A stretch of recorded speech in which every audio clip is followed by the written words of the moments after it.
मक्के आ जाओ और लोगों को समझाओ, इसलिए कि तुम्हारा लोगों पर एहसान है कि जब मक्के में कहत पड़ा था तो तुमने मक्के वालों का बहुत साथ दिया था, तुम्हारी लोग बात मानेंगे। उसने खत पढ़ के और ठीक वापस जवाब दे दिया कि ठीक है मैं आता हूँ, फिर भी तफसील बात करता हूँ। वो टाइम निकाल कर मक्के आया। मक्के में एक मीटिंग रखी गई और तमाम उसमें मक्के के रईस बड़े बड़े काफिर मौजूद थे। तो कहा गया कि उनको बुलाओ कि जो नया दीन लेकर आया है। हबीब बिन मालिक ने जब ये कहा तो अबू जहल ने एक कासिद को भेजा, हुजूर की बारगाह में आया, कहने लगा आपको बुलाया गया है, एक मक्के में मीटिंग रखी गई है, हबीब बिन मालिक यमन से आए हुए हैं। हुजूर ने कहा ठीक है चलते हैं। हज़रत अबू बकर सिद्दीक रज़ी अल्लाह तआला अन्हु को साथ में लिया और हुजूर उसी मजलिस में उसी मीटिंग में चले गए। जब हुजूर वहाँ पर गए तो ऐसा रौब दबदबा कायम हो गया हुजूर का कि कोई बात नहीं कर पाया, किसी की ज़बान से बोल नहीं निकले, सब की ज़बानें बंद। आखिरकार जब काफ़ी देर हो गई तो हुजूर ने फरमाया किस लिए बुलाया है भाई, किस लिए बुलाया है, बात तो बताओ क्या बात है, ऐसे खामोश बैठोगे तो बात क्या होगी पता नहीं चलेगा।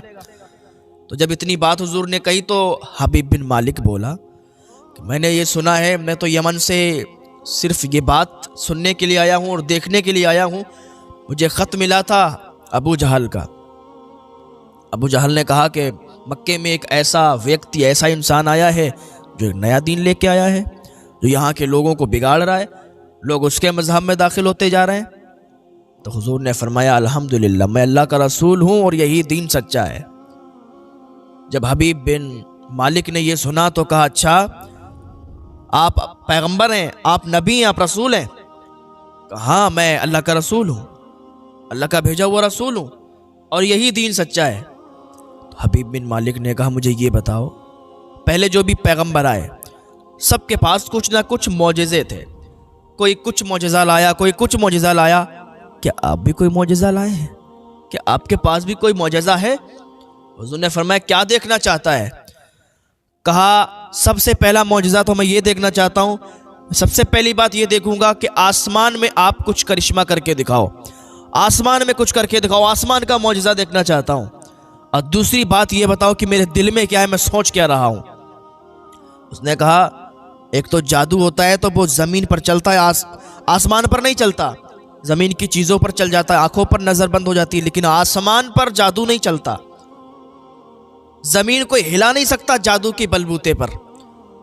और दूसरी चीज़ मैं क्या सोचता हूँ ये भी तुम नहीं बता सकते।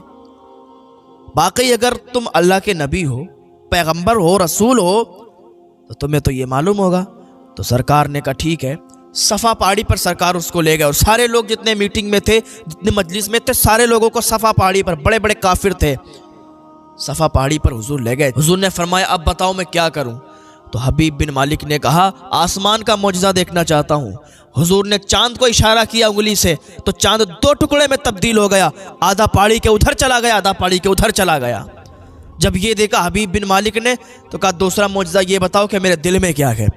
हुजूर ने फरमाया तुम्हारे दिल में ये है कि तुम्हारी एक बेटी है जो अपाहिज है, पैरों से अपाहिज है, चल नहीं सकती, और तुम ये चाहते हो कि मेरी बेटी ठीक हो जाए। तो हुजूर ने फरमाया हबीब चला जा, तेरी बेटी ठीक हो गई, मैंने उसे शिफा दे दी है, तेरी बेटी को मैंने शिफा दे दी है।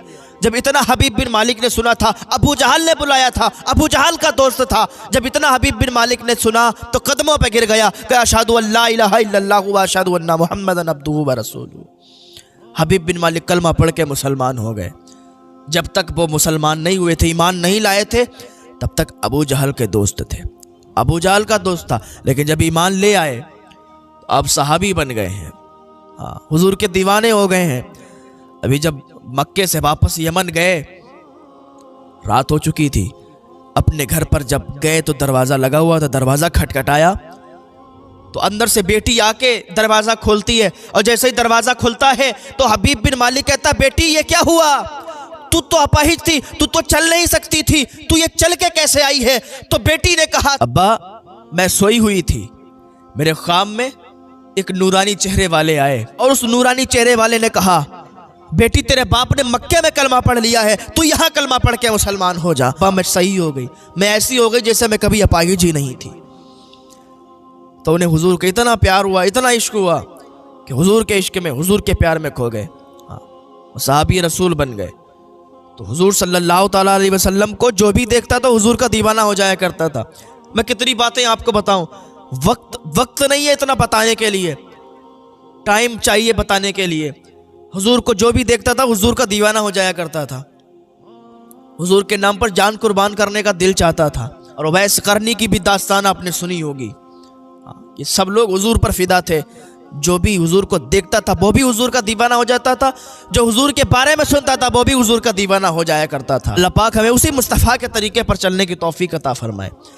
अल्लाह पाक हमें उन्हीं की सीरत पढ़ने की तौफीक अता फरमाए, उनके बताए हुए रास्ते पर चलने की तौफीक अता फरमाए। या अल्लाह हमारे नौजवान भटक रहे हैं, अपनी रास्ता छोड़ रहे हैं, पता नहीं कहाँ कहाँ जा रहे हैं, क्या क्या कर रहे हैं। या अल्लाह इन्हें तौबा की तौफीक अता फरमा दे, इन्हें बख्श दे, इन्हें माफ़ फरमा दे। और जो भी जवानी में तौबा होती है और जवानी में जो इबादत करता है वो अल्लाह को बहुत पसंद आती है। तो आ जाए अल्लाह की बारगाह में, एक लौ लगा लें, बस अल्लाह से तौबा कर लें, माफ़ी तलब कर लें, अल्लाह ताला माफ़ फरमा देगा। और ऐसा माफ़ फरमा देगा जैसे तुमने कभी गुनाह ही नहीं किए।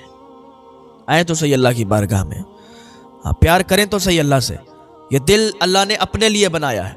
अल्लाह फरमाता है मैंने इंसान के सीने में 2 दिल नहीं दिए, सिर्फ एक दिल दिया, सिर्फ एक दिल दिया। 2 दिल नहीं दिए कि एक रहमान को दे दे दूसरा शैतान को दे दे, सिर्फ एक दिल दिया और एक ही के लिए दिया है। हाँ, अपने दिल में मोहब्बत बसाएं अल्लाह और रसूल की, अल्लाह और रसूल की मोहब्बत बसाएं, किसी गैर को इसमें शामिल ना करें। हाँ, आज नौजवान बिगड़ रहे हैं। मोबाइल है, मोबाइल को अच्छा यूज़ करें, अच्छा इस्तेमाल करें। मोबाइल, सोशल मीडिया अच्छा यूज़ करने के लिए भी है, आपके ऊपर है कि आप उसको गलत यूज़ करें या सही।